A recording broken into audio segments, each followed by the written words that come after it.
السلام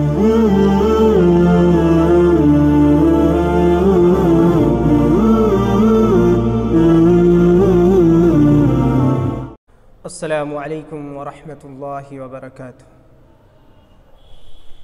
إن الحمد لله نحمده ونستعينه ونستغفره ونعوذ بالله من شرور أنفسنا ومن سيئات أعمالنا. من يهده الله فلا مضل له ومن يضلل فلا هادي له.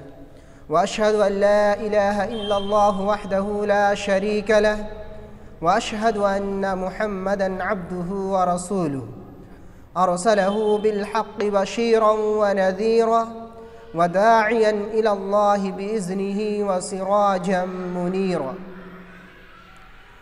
أعوذ بالله من الشيطان الرجيم. بسم الله الرحمن الرحيم.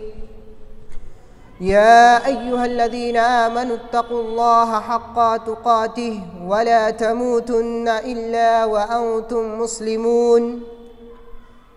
يا أيها الناس اتقوا ربكم الذي خلقكم من نفس واحدة وخلق منها زوجها وبث منهما رجالا كثيرا ونساء واتقوا الله الذي تساءلون به والأرحام إن الله كان عليكم رقيبا.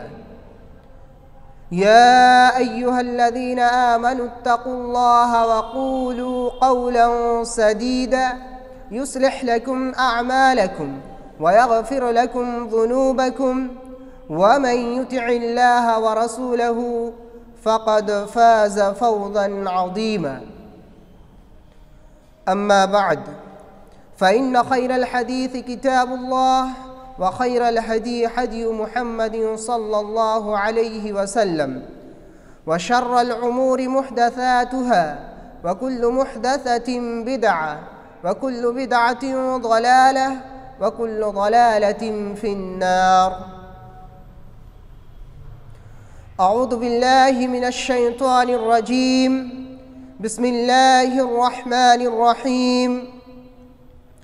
إنا أنزلناه في ليلة مباركة إنا كنا منذرين فيها يفرق كل أمر حكيم. الآية। উপস্থিত শ্রোতা মণ্ডলী, ইসলামিক ক্যালেন্ডার অনুযায়ী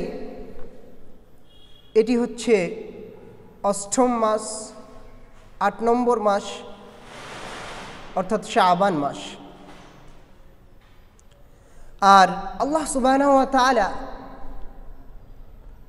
বছরের সমস্ত রাতগুলিকে একই করেননি, অর্থাৎ কিছু রাতকে কিছু রাতের উপর ফজিলত দিয়েছেন, কিছু রাতকে কিছু রাতের উপর মর্যাদা দিয়েছেন। ঠিক অনুরূপ বছরের সমস্ত দিনের মধ্যে হতে কিছু দিনকে আল্লাহ সুবহানাহু ওয়া তাআলা ফজিলত দিয়েছেন কিছু দিনের উপর। যেমন লাইলাতুল কদর, বছরের সমস্ত রাতের মধ্যে হতে আল্লাহ সুবহানাহু ওয়া তাআলা লাইলাতুল কদরকে বেশি মর্যাদাবান করেছেন, লাইলাতুল কদরকে বেশি সম্মান দিয়েছেন। লাইলাতুল কদর সম্পর্কে আল্লাহ সুবহানাহু ওয়া তাআলা কুরআন মাজিদের মধ্যে বলছেন যে লাইলাতুল কদর খায়রুম মিন আলফি শাহর। এই লাইলাতুল কদর 1000 মাসের রাত্রির ইবাদতের চেয়ে উত্তম। ঠিক অনুরূপ আল্লাহ সুবহানাহু ওয়া তাআলা জিলহিজ্জা মাসের প্রথম 10 দিনের ইবাদতকে সারা বছরের অন্যান্য দিনের ইবাদতের চেয়ে বেশি পছন্দ মনে করেছেন, পছন্দনীয় আল্লাহ রাব্বুল আলামিনের কাছে। নবী করিম সাল্লাল্লাহু আলাইহি ওয়াসাল্লাম বলছেন যে মা মিন আইয়ামিন আল আমালুস সালিহ ফীহিন্না আহাব্বু ইলাল্লাহ, যে আল্লাহ সুবহানাহু ওয়া তাআলার কাছে সমস্ত দিনের আমল থেকে জিলহিজ্জা মাসের প্রথম 10 দিনের আমল বেশি পছন্দনীয়, বেশি উত্তম। অতএব এখান থেকে এটাই বোঝানোর চেষ্টা করছি আমি যে আল্লাহ সুবহানাহু ওয়া তাআলা বছরের সমস্ত রাতকে একই করেননি ফজিলতের দিক দিয়ে, ঠিক অনুরূপভাবে বছরের সমস্ত দিনকে একই করেননি ফজিলতের দিক দিয়ে। এবার আসুন, এই যে শাবান মাস, এই শাবান মাস সম্পর্কেও কি নবী করিম সাল্লাল্লাহু আলাইহি ওয়াসাল্লাম থেকে এরকম কোনো বর্ণনা পাওয়া যায় যেখানে নবী করিম সাল্লাল্লাহু আলাইহি ওয়াসাল্লাম এই শাবান মাসকেও অন্যান্য মাসের চেয়ে ফজিলতপূর্ণ বলেছেন, কিংবা শাবান মাসের কোনো একটি রাতকে কিংবা শাবান মাসের কোনো একটি দিনকে অন্যান্য মাসের দিনের থেকে, অন্যান্য মাসের রাতের থেকে মর্যাদার দিক দিয়ে মর্যাদাশীল করেছেন? নবী করিম সাল্লাল্লাহু আলাইহি ওয়াসাল্লামের হাদিস থেকে কি পাওয়া যায় সেটাই আমরা দেখব।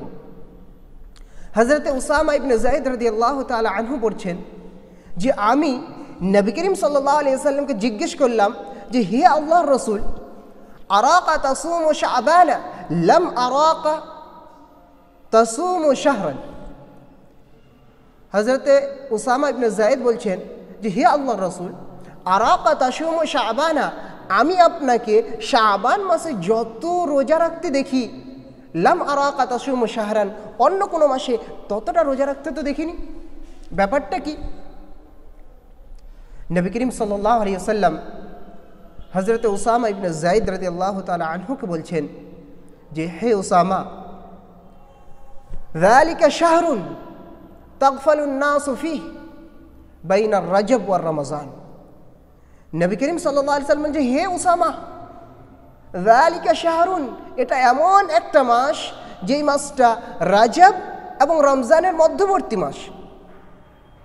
নবী করিম সাল্লাল্লাহু আলাইহি ওয়াসাল্লাম বলছেন যে এই রমজান এবং রাজবের যে মধ্যবর্তী মাস, এই মাসটিতে মানুষ বেশি বেশি গাফিল হয়ে যায়, এই মাসটিতে মানুষ ভালো কাজ থেকে দূরে সরে যায়। এর আগে যে রজব মাস ছিল, সেই রজব মাসটি ছিল 4টি অতি হারাম এবং সম্মানিত মাসের মধ্যে হতে একটি মাস, যে মাসটিতে মানুষ অন্যান্য মাসের তুলনায় বেশি বেশি নেকির কাজ করার চেষ্টা করে, অন্যান্য মাসের তুলনায় যে মাসটিতে মানুষ খারাপ কাজ থেকে দূরে থাকার চেষ্টা করে। এবং এরপরে যে রমজান মাস আসবে, সে রমজান মাসের ফজিলত, সে রমজান মাস সম্বন্ধে তো আমরা সকলেই জানি। সেই রমজান মাসে আমরা সকলেই বেশি বেশি নেকি করার চেষ্টা করি।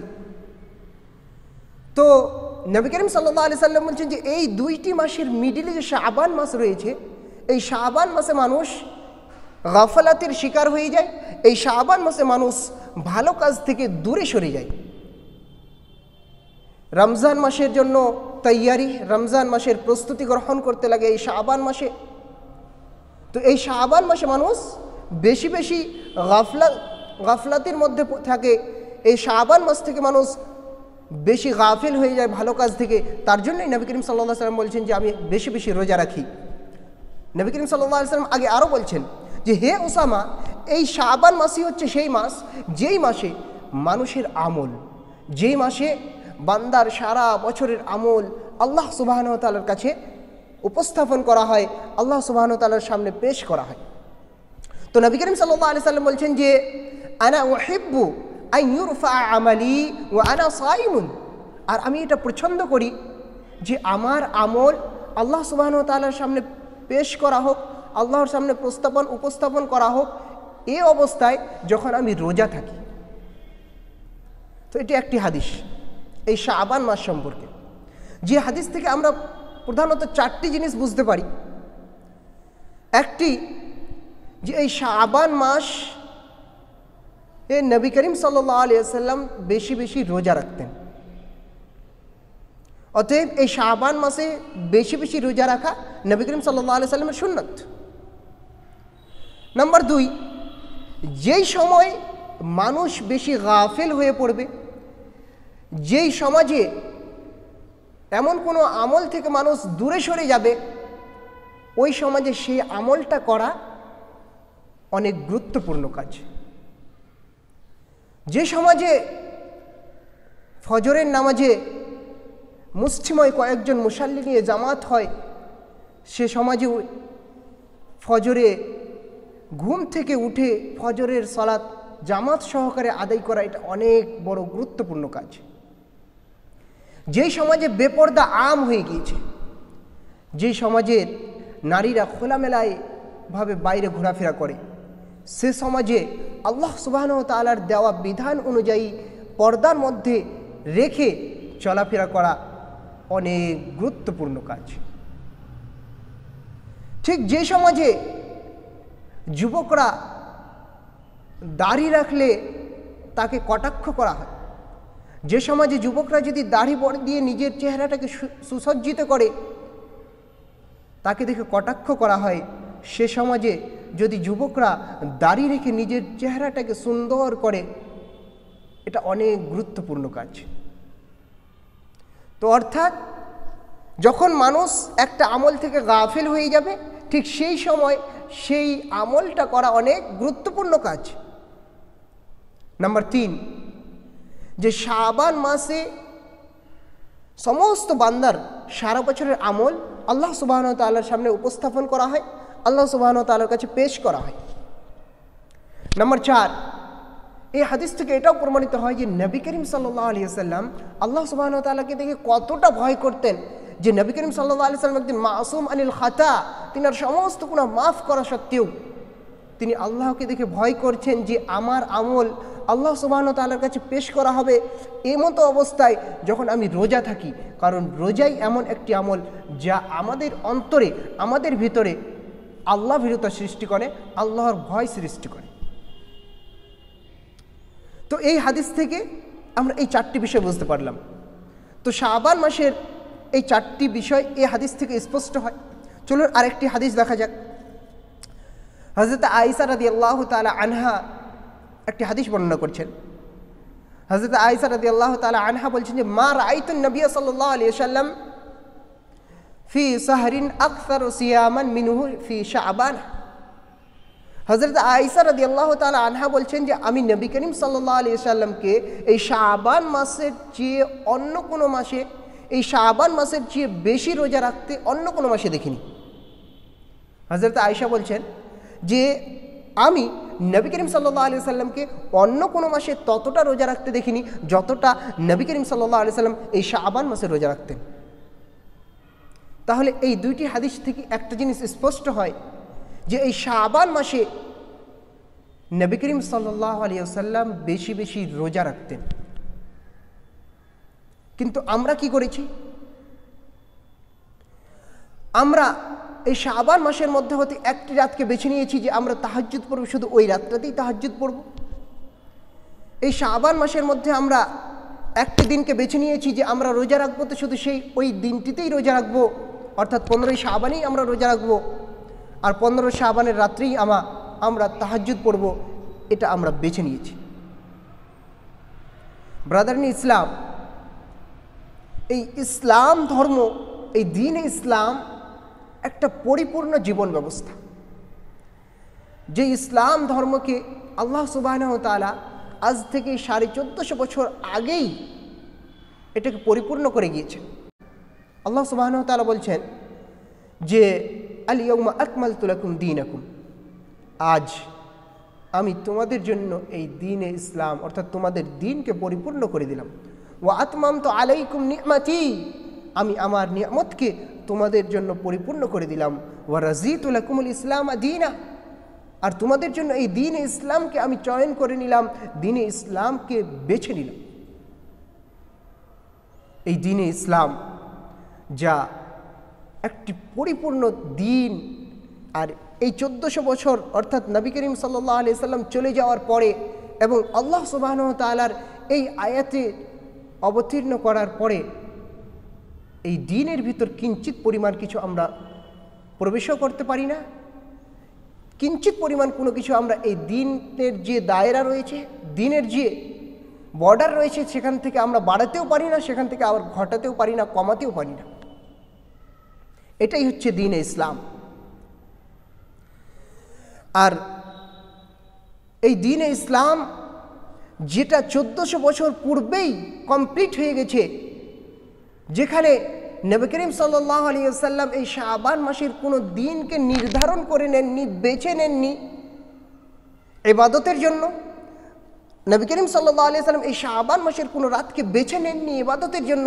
সেখানে আমাকে আপনাকে কে এই ক্ষমতা দিল যে আমরা কোনো রাতকে বেছে নেব, কোনো রাতকে খাস করে নেব, কোনো রাতকে কোনো দিনকে আলাদা করে নেব ইবাদতের জন্য? যেখানে নবী করিম সাল্লাল্লাহু আলাইহি সাল্লাম নিজেই কোনো রাতকে কোনো দিনকে এই শাবান মাসের মধ্যে হতে ইবাদতের জন্য বেছে নেননি, খাস করে নেননি। আর এই শাবান মাসের কোনো রাতকে খাস করে নেওয়ার ব্যাপারে না নবী করিম সাল্লাল্লাহু আলাইহি সাল্লাম থেকে কোনো সহিহ হাদিস প্রমাণিত রয়েছে। আর একটি হাদিস যেটি আমাদের সব জায়গায় বলা হয়, আমাদেরকে শোনানো হয়, 15ই শাবান আসলেই সে হাদিসটি আমরা বিভিন্ন মাহফিলে আমাদেরকে শোনানো হয়। যে হাদিসটি হযরত আয়েশা রাদিয়াল্লাহু তাআলা আনহা বর্ণনা করছেন যে রাসূলুল্লাহ সাল্লাল্লাহু আলাইহি সাল্লাম একদিন আমার কাছে শুয়েছিলেন। রাসূল সাল্লাল্লাহু আলাইহি সাল্লাম তিনার জুতো এবং তিনার চাদর পায়ের উপরে, মাথার উপরে রাখলেন এবং তিনার যেই চাদরটা পরনে ছিল সেটার কিছু অংশ তিনি বিছিয়ে দিলেন আর কিছু অংশ আবার ওড়ে নিলেন, দিয়ে শুয়ে পড়লেন। হযরত আয়েশা রাদিয়াল্লাহু তাআলা আনহা বর্ণনা করছেন যে কিছুক্ষণের মধ্যেই নবী করিম সাল্লাল্লাহু আলাইহি সাল্লাম মনে করলেন যে হযরত আয়েশা ঘুমিয়ে গিয়েছেন। হযরত আয়েশা রাদিয়াল্লাহু আনহা বর্ণনা করছেন যে নবী করিম সাল্লাল্লাহু আলাইহি সাল্লাম উঠলেন, সেই চাদরটা নিলেন, সেই জুতোটা নিলেন আর দরজা আস্তে করে খুলে বেরিয়ে গেলেন, আবার দরজাটা বন্ধ করে দিলেন। হযরত আয়েশা রাদিয়াল্লাহু আনহা বলছেন যে আমিও নবী করিম সাল্লাল্লাহু আলাইহি সাল্লামের পিছন পিছন বেরিয়ে পড়লাম। আমি দেখলাম যে নবী করিম সাল্লাল্লাহু আলাইহি সাল্লাম বাকি নামক কবরস্থানে গেলেন এবং সেখানে গিয়ে দোয়া করলেন, আবার ফেরত চলে এলেন। হযরত আয়েশা রাদিয়াল্লাহু আনহা বলছেন যে আমি দৌড়াতে দৌড়াতে নবী করিম সাল্লাল্লাহু আলাইহি সাল্লামের আগেই আমার বাড়িতে এসে প্রবেশ করলাম। নবী করিম সাল্লাল্লাহু আলাইহি সাল্লাম যখন প্রবেশ করলেন, হযরত আয়েশা রাদিয়াল্লাহু আনহা বলছেন যে আমি তখন হাঁপাচ্ছিলাম। তো আমাকে দেখে নবী করিম সাল্লাল্লাহু আলাইহি সাল্লাম জিজ্ঞাসা করলেন যে হে আয়েশা, কী ব্যাপার, তুমি হাঁপাচ্ছ কেন এত রাত্রে? হাদিসটা অনেক লম্বা রয়েছে। তো হযরত আয়েশা রাদিয়াল্লাহু আনহা সব কিছু খুলে বললেন নবী করিম সাল্লাল্লাহু আলাইহি সাল্লামকে। নবী করিম সাল্লাল্লাহু আলাইহি সাল্লাম বলছেন যে জিবরিল আলাইহিস সালাম আমার কাছে এসেছিল এবং আমাকে বলল যে তোমার রবের, তোমার প্রতিপালকের এটা হুকুম যে তুমি বাকি নামক কবরস্থানে গিয়ে সেখানকার আহলে বাকিদের জন্য দোয়া করবে মাগফিরাতের। অতএব আমি তাই করেছি। তো হযরত আয়েশা রাদিয়াল্লাহু আনহা আবার বললেন যে তাহলে আমি কিভাবে তাদের জন্য দোয়া করব? সেখানে রাসূল সাল্লাল্লাহু আলাইহি সাল্লাম হযরত আয়েশা রাদিয়াল্লাহু আনহাকে একটি হাদিসও শিখিয়ে দিয়েছিলেন, একটি দোয়াও শিখিয়ে দিয়েছিলেন। তো আমার বলার উদ্দেশ্য হচ্ছে যে এই হাদিসটা এই পর্যন্তই সমাপ্ত। আর এখানে এই হাদিসের মধ্যে, যেটা মুসলিম শরীফের মধ্যে রয়েছে এই হাদিসটি, যেখানে না তারিখের উল্লেখ রয়েছে না কোন মাসে ঘটনাটা ঘটেছিল সেটার উল্লেখ নেই। তাহলে এই ঘটনাটাকে 15ই শাবানের সঙ্গে জড়িয়ে নেওয়া, এই ঘটনাটাকে শাবান মাসের সঙ্গে সম্পৃক্ত করে দেওয়া অনেক হতভাগা। অতএব এই শাবান মাসের সঙ্গে এই ঘটনার কোনো সম্পর্কই নেই। আরেকটি হাদিস যেটা আমাদেরকে শোনানো হয় যে ইন্নাল্লাহা ইয়ানজিলু লাইলাতান নিসফি মিন শাবান, যে আল্লাহ সুবহানাহু ওয়া তাআলা নিসফে শাবানের রাত্রে এই দুনিয়াবি আসমায় অবতীর্ণ হন, নাজিল হন এবং ফায়াগফিরু লিআকসারি মিন শা'রি গানামি কালবিন, এবং বানু কালিবের ছাগলের লুমের থেকেও বেশি মানুষকে আল্লাহ সুবহানাহু ওয়া তাআলা মাগফিরাত করেন। এই হাদিস সম্পর্কে, এই হাদিসটি ইমাম তিরমিজি শরীফে নিয়ে এসেছেন এবং তারপরেই তিনি বলছেন ইমাম বুখারী রাহমাহুল্লাহর হাওয়ালা দিয়ে যে ইমাম বুখারী সেই ইমাম বুখারী জিনার হাদিসকে ইসলামের মধ্যে কোরআনের পরেই জিনার স্তর, অর্থাৎ কোরআন তারপরে বুখারী, এটা ইজমা। সেই ইমাম বুখারী যিনি আমিরুল মুমিনিন ফিল হাদিস, সেই ইমাম বুখারীর হাওয়ালা দিয়ে ইমাম তিরমিজি বলছেন যে তিনি এই হাদিসটিকে যায়ীফ বলেছেন। আর যায়ীফ বলার কারণও তিনি উল্লেখ করেছেন যে হাদিসটির মধ্যে দুইজন রাবি এমন রয়েছে যারা একে অপরের সঙ্গে দেখাই হয়নি। এই হাদিসটির সনদের মধ্যে ইয়াহইয়া ইবনে কাসীর বলে একজন রাবি রয়েছে, যিনি হাজ্জাজ ইবনে আবিল আরকাত থেকে হাদিস বর্ণনা করছেন কিন্তু হাজ্জাজ ইবনে আবিল আরকাত থেকে ইয়াহিয়া ইবনে কাসির কখনো হাদিস শুনেইনি। ঠিক ওই মতোই হাজ্জাজ বিন আবিল আরকাত হযরত উরওয়া থেকেও কখনো হাদিস শুনেননি, আর তিনারা এমনিতেই হাদিস বর্ণনা করছেন। এই কারণে এই হাদিসটিকে যায়িফ বলা হয়েছে। তাছাড়া আরও একটা জিনিস লক্ষ্য করার রয়েছে যে নবী করিম সাল্লাল্লাহু আলাইহি সাল্লামকে পাঠানো হয়েছে এজন্যই যাতে করে নবী করিম সাল্লাল্লাহু আলাইহি সাল্লাম আল্লাহ তাআলার আদেশকে, আল্লাহ তাআলার নিষেধকে আওয়ামুন নাস অর্থাৎ মানুষের কাছে পৌঁছে দেয়। আর নবী করিম সাল্লাল্লাহু আলাইহি সাল্লাম শুধু একাই ইবাদত করতে গেলেন, ওই রাত্রিতে যেই রাত্রির মর্যাদা সম্পর্কে আমাদের সামনে বর্ণনা করা হয় যে রাত্রিতে নাকি নবী করিম আল্লাহ সুবহানাহু ওয়া তাআলা এই দুনিয়াবি আসমানে নেমে আসেন এবং বানু কালিবের ছাগলের লোমের চেয়েও বেশি মানুষকে মাগফিরাত করেন। এই রাত্রে আল্লাহ নবী মুহাম্মদ সাল্লাল্লাহু আলাইহি সাল্লাম একাই ইবাদতের জন্য বেরিয়ে গেলেন, তিনার সাহাবাদেরকে বললেন না, তিনার স্ত্রীদেরকে বললেন না। আর হযরত আয়েশা রাদিয়াল্লাহু আনহার ঘুম যদি না ভাঙতো তাহলে তো এই হাদিসটাও আমাদের জানা হতো না। এটা কি করে হতে পারে? তাহলে নবী করিম সাল্লাল্লাহু আলাইহি সাল্লাম কি তিনার কাজের মধ্যে গাফলাতি করতেন? নাউজুবিল্লাহ। অতএব এই হাদিসটি যায়িফ, এই হাদিসের সঙ্গে নবী করিম সাল্লাল্লাহু আলাইহি সাল্লামের কোনো সম্পর্ক নেই। আরেকটি কথা আমাদের মনে রাখা দরকার যে নবী করিম সাল্লাল্লাহু আলাইহি সাল্লাম যে কাজগুলো করেছেন সেগুলো করা সুন্নাত, আর নবী করিম সাল্লাল্লাহু আলাইহি সাল্লাম যে কাজগুলো করেননি সে কাজ থেকে বিরত থাকাটাও হচ্ছে সুন্নাত। ঈদের নামাজের পূর্বে নবী করিম সাল্লাল্লাহু আলাইহি সাল্লাম সুন্নাত পড়তে মানা করেছেন। এবার আপনি ঈদের নামাজ হবে 7টায়, 6:30টায় এসে উপস্থিত হয়েছি ঈদগাহে, আর মনে করছি যে 2 রাকাত সুন্নাত পড়েনি, কিন্তু ওই জায়গাটায় সুন্নাত পড়া যাবে না। ওই জায়গাটায় সুন্নাত না পড়াটাই হচ্ছে সুন্নাত। অনুরূপ ঈদের দিনে রোজা রাখা অনেক বড় ইবাদত, আর ঈদের দিনে যদি আপনি রোজা রাখি সেটা হারাম। অতএব ঈদের দিনে রোজা না রাখাটাই হচ্ছে সুন্নাত। অতএব আমার বলার বক্তব্যের বিষয় হচ্ছে এটাই যে যাতে করে নবী করিম সাল্লাল্লাহু আলাইহি সাল্লাম যে কাজগুলো করেছেন সেগুলো করার মাধ্যমে আমরা সুন্নাত পালন করব, এবং যেগুলো থেকে নিষেধ করেছেন, যেগুলো থেকে বিরত থাকতে বলেছেন সেগুলো থেকে বিরত থেকেও আমরা সুন্নতের অনুগত হব, সুন্নতকে নিজের জীবনে বাস্তবায়িত করব। আর এটা তো ছিল রোজার ব্যাপারে। এই শাবান মাসে নিসফে শাবানের রাত্রিতে দ্বিতীয় আমল যেটা করা হয় যে সলাতুল আলফিয়া, অর্থাৎ 100 রাকাত নামাজ। সলাতুল আলফিয়া 1000 রাকাত নামাজ। আর প্রত্যেক নামাজের প্রত্যেক রাকাতে সূরা ফাতিহার পরে 10 বার করে সূরা ইখলাস পাঠ করা। প্রত্যেক রাকাতে সূরা ইখলাস 10 বার করে পাঠ করা এমন একটা আমল। এই আমলটা কতটা ঠিক, কতটা কি, এই আমল না নবী করিম সাল্লাল্লাহু আলাইহি সাল্লামের জামানায় ছিল, না সাহাবীগণের জামানায় ছিল, না তাবিগণ করে গিয়েছেন, না তাবিগণ করে গিয়েছেন, না ইমামগণ করে গিয়েছেন। এই হাদিস, এই আমলের অস্তিত্ব নবী করিম সাল্লাল্লাহু আলাইহি সাল্লামের যুগেও ছিল না, সাহাবাদের যুগেও ছিল না, তাবিদের যুগেও ছিল না, তাবিদের যুগেও ছিল না, ইমামদের যুগেও ছিল না। 448 হিজরিতে এই আমলটি সর্বপ্রথম বাইতুল মুকাদ্দাসের ভিতরে ইবনে আবিল হুমারা নামক এক ব্যক্তি এই আমলটি চালু করে। আর যা পরবর্তীতে সারা বিশ্বে ছড়িয়ে পড়ে। এখন দেখা যাচ্ছে যে আমাদের প্রত্যেকটা মহল্লায় এমন আমল হয় যে সারা রাত সলাতুল আলফিয়া পড়লো, নফল সলাত পড়লো, তারপরে ক্লান্ত হয়ে গিয়ে ঘরে শুয়ে পড়লো, আর ফজরের সলাত এমনিতেই নষ্ট।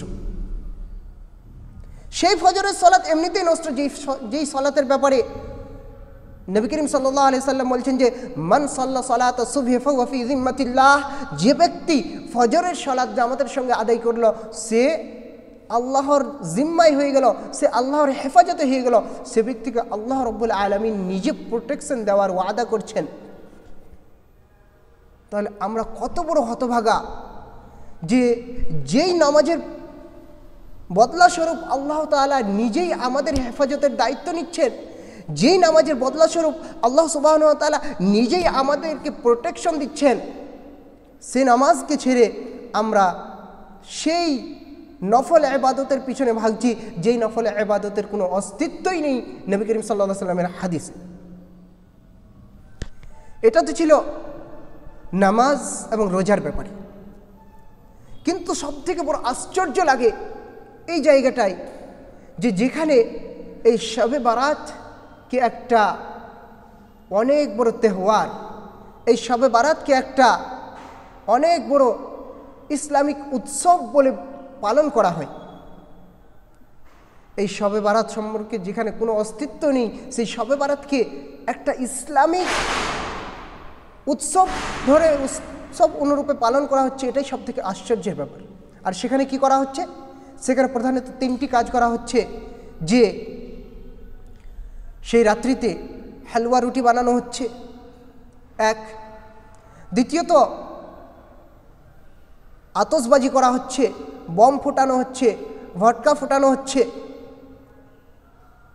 তৃতীয়ত হচ্ছে যে মৃত ব্যক্তির জন্য খাদ্য বিতরণ করা হচ্ছে। মৃত ব্যক্তির সেই খাদ্য, মৃত ব্যক্তির নামে খাদ্য তৈরি করে সেটাকে মানুষের মধ্যে বন্টন করা হচ্ছে। ইসলাম একটা মজবুত দিন, যেই দিনে এরকম খেল তামাশা কোনো কিছুই অস্তিত্ব নেই।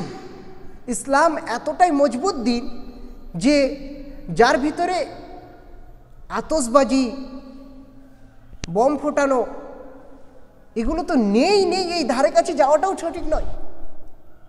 ইসলাম বলছে যে আপনার জন্য আপনি তখনই পরিপূর্ণ মুমিন যখন আপনার দ্বারা দিয়ে অন্য কোনো মুমিন, অন্য কোনো মুসলমান কষ্ট পাবে না। এবার আপনি সারা রাত ভোর হাল্লা করে বম ফোটাচ্ছেন আর আপনার পার্শ্ববর্তী লোক ঘুমাতে পারছে না, তাকে আপনি কষ্ট দিচ্ছেন, এটা আবার কিভাবে ইসলাম হতে পারে? আল্লাহ রাব্বুল আলামিন কোরআন মাজিদের মধ্যে বলছেন যে ওয়াদারিল্লাযীনা ইত্তাখাযু দীনাহুম লাইবান ওয়া লাহবা। আল্লাহ রাব্বুল আলামিন বলছেন যে ওয়াদারিল্লাযীনা ইত্তাখাযু দীনাহুম লাইবান ওয়া লাহবা, যে ওই ব্যক্তি যারা এই দিনকে খেল তামাশা মনে করে নিয়েছে, এই দিনকে খেল তামাশার একটা জিনিস মনে করে নিয়েছে। আল্লাহ তাআলা নবী করিম সাল্লাল্লাহু আলাইহি সাল্লামকে আদেশ করে, নবী করিম সাল্লাল্লাহু আলাইহি সাল্লামের দিকে নির্দেশ করে বলছেন যে হে নবী, তুমি তাদের লোককে, সে সমস্ত লোককে তাদের সেখানেই ছেড়ে দাও। ওয়া গাররাতহুমুল হায়াতুদ দুনিয়া, তারা দুনিয়াবি জিন্দেগি নিয়ে মগ্ন হয়ে গিয়েছে, তারা দুনিয়াবি জিন্দেগির পিছনে মস্ত হয়ে গিয়েছে। ওয়াযাক্কির বিহি মিন ক্বাবলি ওয়াযাক্কির বিহি ক্বাবলা আন তুবসালা নাফস বিমা কাসাবাত, এবং তাদেরকে এই জিকির অর্থাৎ কোরআন দ্বারা নসিহত করো বাস। তো মেন কথা হচ্ছে যে এই দিনকে আমরাও খেল তামাশা বানিয়ে নিয়েছি, এই দিনকে আতশবাজি দিয়ে, ভটকা ফুটানো দিয়ে, এসব কিছু দিয়ে যে এই দিনকে আমরা খেল তামাশা বানিয়ে দিয়েছি, আমাদের উপর কিন্তু এই আয়াতটাই ফিট হয়ে যাবে।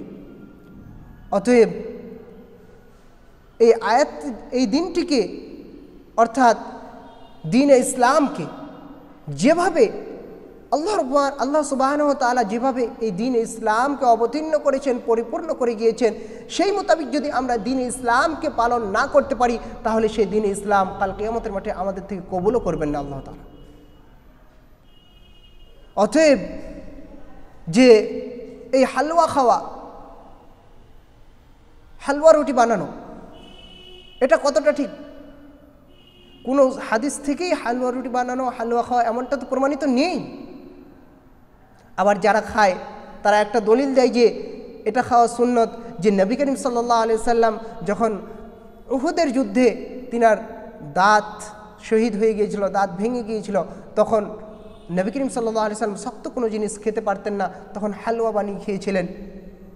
এই হালুয়া খাওয়ার নাম দিয়ে সেটাকে সুন্নত মনে করে এই 15ই শাবানের শবে বারাত নাম দিয়ে সেই দিন হালুয়া রুটি বানানো হয়। একটা জিনিস জেনে হতভাগ্য হবেন যে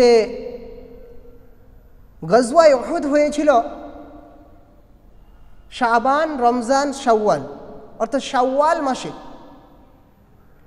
এই গজওয়ায়ে উহুদ হয়েছিল শাওয়াল মাসে। আর এই গজওয়ায়ে উহুদের মধ্যে নবী করিম সাল্লাল্লাহু আলাইহি ওয়াসাল্লামের দাঁত শহীদ হয়েছিল, কিন্তু আপনি তার 2 মাস অ্যাডভান্স, 2 মাস আগেই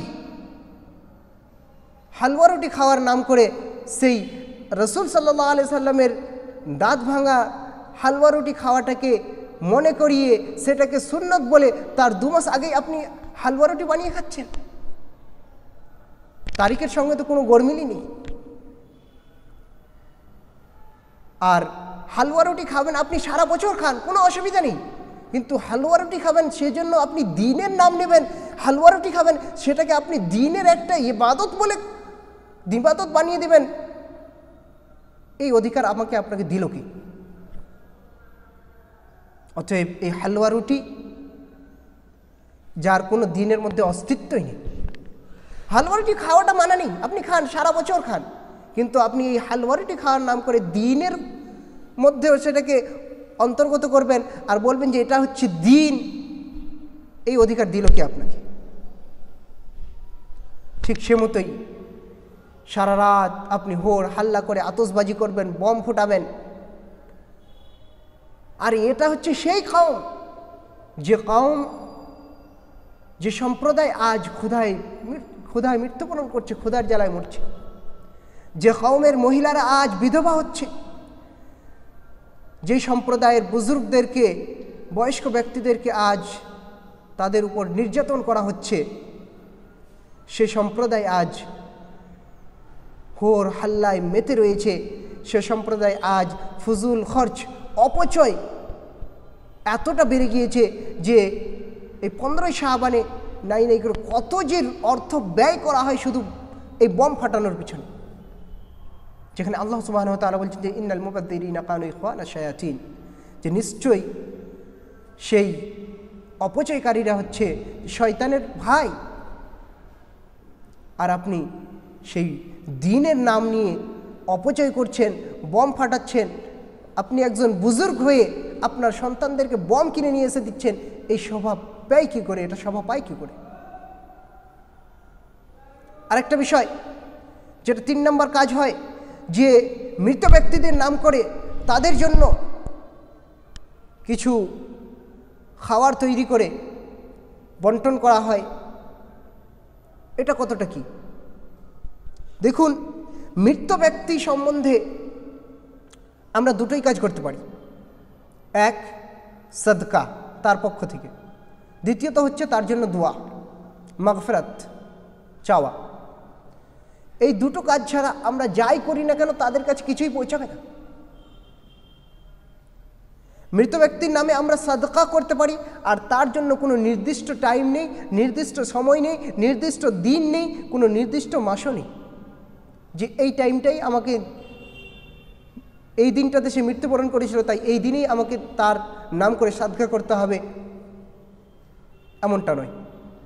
ঠিক অনুরূপ আপনি 15ই শাবানকে বেছে নিলেন তার মাগফিরাতের জন্য দোয়া করে, সারা বছর এমনিতেই কেটে গেল, আর 15ই শাবানের দিনে আপনি গিয়ে সেই কবরস্থানে গিয়ে দোয়া করছেন তার জন্য, এটা কোত্থেকে পেলেন? আপনি দোয়া করুন, যে জায়গায় থাকবেন সেই জায়গা থেকেই দোয়া করুন, যখন মনে হবে তখনই দোয়া করুন, কিন্তু আপনি একটা রাতকে খাস করে নেবেন, একটা রাতকে নির্দিষ্ট করে নেবেন, এই অধিকার দিল কি আপনাকে? আপনি তাদের জন্য দোয়া করুন, কোনো অসুবিধা নেই। আর ইসলাম এতটাও সহজ নয় যে আপনি জান্নাতে যাওয়াটাও এতটাই সহজ নয় যে আপনি এমনিতেই জান্নাতে চলে যাবেন, সারা জিন্দগি পর্যন্ত আপনি কিছুই করেননি, আপনি মৃত্যুবরণ করেছেন, আর শবে বারাতের রাত এসেছে, আপনার আত্মীয় স্বজনরা আপনার জন্য গিয়ে মাগফিরাত চাইছে, আর এমনিতেই মাগফিরাত হয়ে গেল, আপনি জান্নাতে চলে যাবেন, এত সহজ নয়। আপনার আমলই হবে আপনার প্রকৃত সাথী। অতএব আপনার আত্মীয় স্বজনের জন্য আপনি দোয়া করতে পারি, সে দোয়ার কোনো নির্দিষ্ট সময় নেই, নির্দিষ্ট জায়গাও নেই যে কবরস্থানে গিয়েই দোয়া করতে হবে। যে কোনো জায়গা থেকে আপনি আমাদের আত্মীয় স্বজনদের মধ্যে হতে যারা চলে গিয়েছেন, যারা মৃত্যুবরণ করেছেন, তাদের জন্য আমরা মাগফিরাতের দোয়া করতে পারি, সেটার কোনো নির্দিষ্ট সময় নেই। অতএব এই যেই কাজগুলো এই 15ই শাবানের মধ্যে হয়, সে কাজগুলো যদি আমরা করতে চাই তাহলে সে সম্বন্ধে দলিল নিয়ে আসতে হবে, সে সম্বন্ধে নবী করিম সাল্লাল্লাহু আলাইহি সাল্লামের আমল নিয়ে আসতে হবে। নচেত সে আমল প্রত্যাখ্যানযোগ্য হবে। যেমন নবী করিম সাল্লাল্লাহু আলাইহি সাল্লাম বললেন যে মান আমিলা আমালান লাইসা আলাইহি আমরুনা ফাহুয়া রাদ্দুন, যে ব্যক্তি এমন কোনো কাজ করলো যা আমার দ্বীনের মধ্যে ছিল না, যা আমার হুকুমের মধ্যে ছিল না, ফাহুয়া রাদ্দুন, তা প্রত্যাখ্যানযোগ্য, তা ছুঁড়ে ফেলে দেওয়া হবে, তা গ্রহণ করা হবে না। আজ এক সম্প্রদায় বলছে যে ঠিক আছে, এসব কিছু তো করা যাবে না। অতএব পরিশেষে এটাই বলার চেষ্টা করব যে যতটুক এই শাবান মাস সম্পর্কে নবী করিম সাল্লাল্লাহু আলাইহি সাল্লামের সহিহ হাদিস থেকে স্পষ্ট, যতটুকু আমরা নবী করিম সাল্লাল্লাহু আলাইহি সাল্লামের সহিহ হাদিস থেকে এই শাবান মাস সম্পর্কে পেয়েছি, ততটুকুই ইবাদত করার চেষ্টা করব। অর্থাৎ একমাত্র বেশি বেশি রোজা রাখা ছাড়া অন্য কোনো আমল নবী করিম সাল্লাল্লাহু আলাইহি সাল্লাম থেকে এ মাসে প্রমাণিত নেই। শুধু বেশি বেশি রোজা রাখার চেষ্টা করব, এটাই একটা আমল। তা সত্ত্বেও নবী করিম সাল্লাল্লাহু আলাইহি সাল্লামের এও হাদিস রয়েছে যে 15 শাবানের পরে রোজা রাখতে নবী করিম সাল্লাল্লাহু আলাইহি সাল্লাম মানাও করছে। কেন? যাতে করে 15 শাবানের পর রোজা রেখে আপনি কমজোর না হয়ে যান এবং রমজান মাসে রোজা না রাখতে পারেন। অর্থাৎ এমনটাও রয়েছে।